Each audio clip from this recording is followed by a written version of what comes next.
So you get to learn all about these next generation science standards. Nice thing about elementary, these units are already all worked out for you. So they actually have all the materials out there. At the high school level, they're still figuring this out. So it's a little bit of a roller coaster for us. And then for social studies, technically you guys are still on the GLICs, or grade level content expectations. However, I hear the C3 framework might actually get passed sometime soon. Maybe. But you would be expected to know what exactly your content standards are, and get to know them. And as the Common Core has been pushed through, the ideas from that English and that math have trickled down into science and social studies.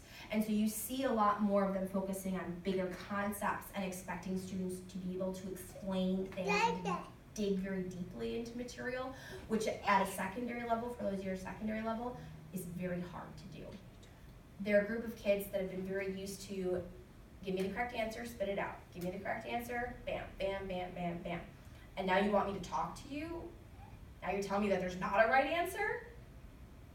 When I do this stuff with my students, they push back a lot. They don't like it.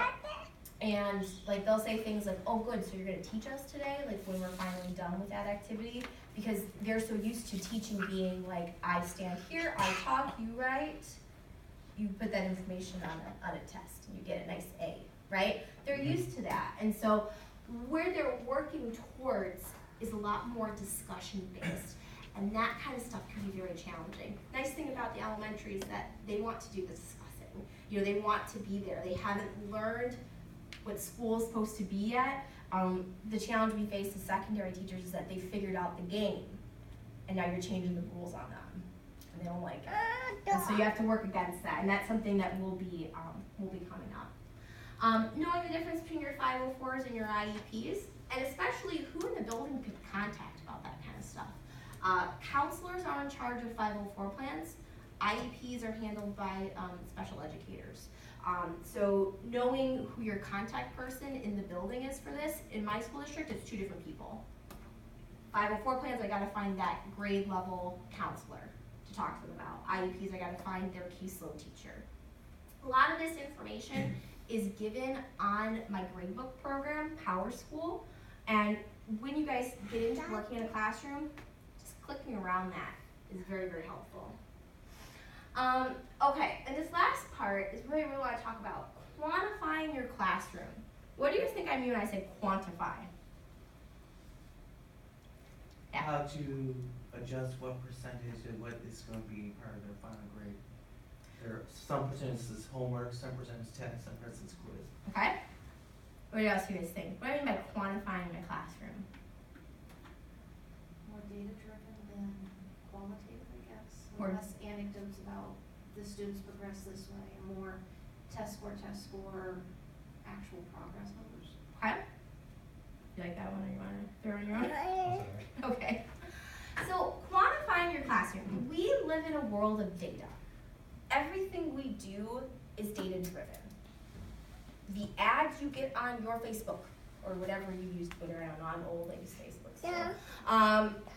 Those are all based off of very complicated algorithms based on your search results and your history, right? Everything we see is based off of data. And so as educators, they want us to be able to provide them data, to provide them information.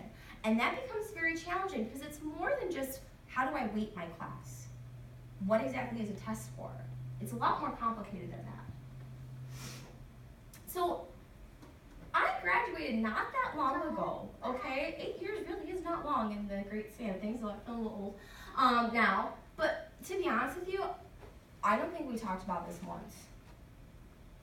And I will tell you, every single interview I went on asked me about it. They asked me what data meant in my classroom, and I was very unprepared for it. It was something that I had to figure out.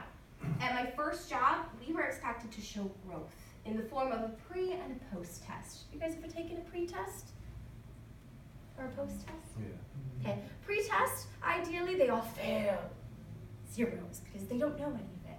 Post-test, They do awesome and they pass. Look at my growth. They learned. It's fantastic, right? Pre and post test. But realistically, if they've never learned the material before, of course I expect them to fail. And after I've taught them, of course I expect them to pass. Like, I'm not really showing any information there. So we've evolved past this. And I'll be honest with you, when I did that at my first job, I was like, what is the point in this? I did it because there are certain things you do, you're told you have to do. You have to do pre or post test. Okay, I do pre or post test.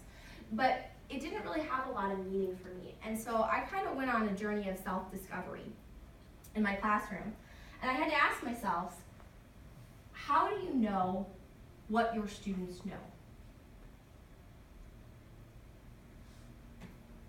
So take a minute. I want you to think about two questions. And this is true of anything. How do you judge what another person knows? So just think about it for a second. How do you know if your lesson has gotten across in the content that you were trying to teach? Now, I'm going to do something a little different. I want you guys to go to this place called Socrative.com.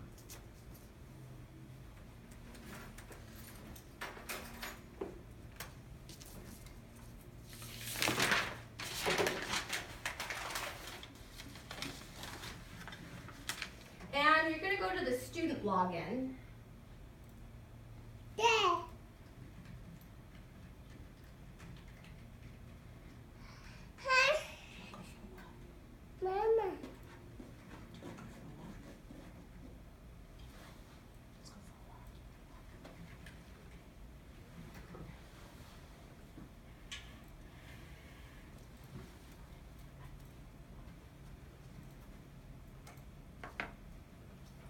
And you're going to type in my room number. Hope you all can see it. It's 335755.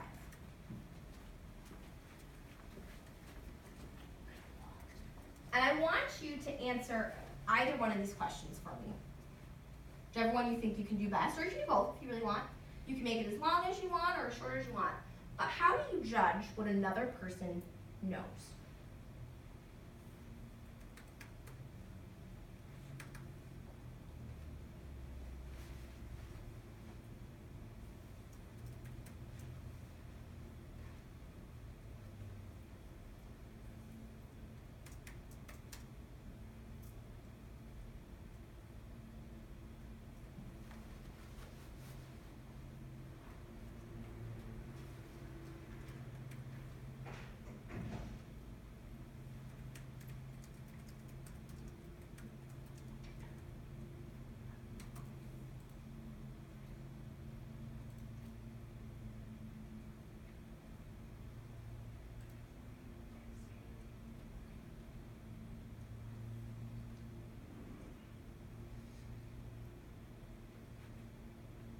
And when you're done, hit submit.